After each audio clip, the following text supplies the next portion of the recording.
Back home, protesters have taken to the streets of Chicago to rally against what they say are unfair wages for their work.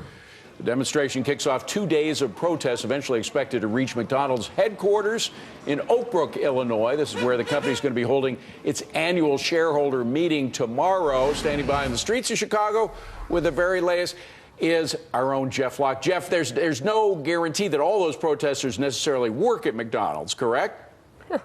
Absolutely. In fact, they expect 8,000 at the corporate headquarters in Oak Brook later this afternoon. This is the rock and roll McDonald's where they had the big protest today. Pictures, well, pretty intense protest. Although these workers, a lot of them bust in from out of town. A lot of them service employee international union members that are organizing these protests. They would like to unionize McDonald's workers. And I talked to the president of the SEIU today about that and about $15 minimum wage and the possibility that this could lead to a loss of jobs. She says, I don't think so.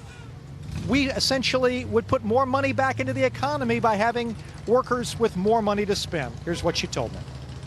We reject that notion. People have more money in their pockets. They spend in their local community. It can create jobs. That's what's happening in Seattle and San Francisco. It's going to happen in Washington, in California, and New York, who just passed their $15. And we're not stopping until every fast food worker has 15 in a union.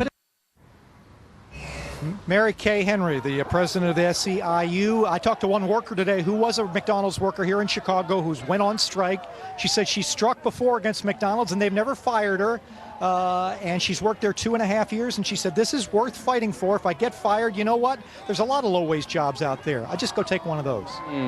I see. Well, there are a lot of robots waiting by for those wages to cut jobs. Jeff Locke, thank you very much. A lot of unemployed people. Cheap robots. All right, if your millennial is living on your couch and raiding your fridge, you are not alone.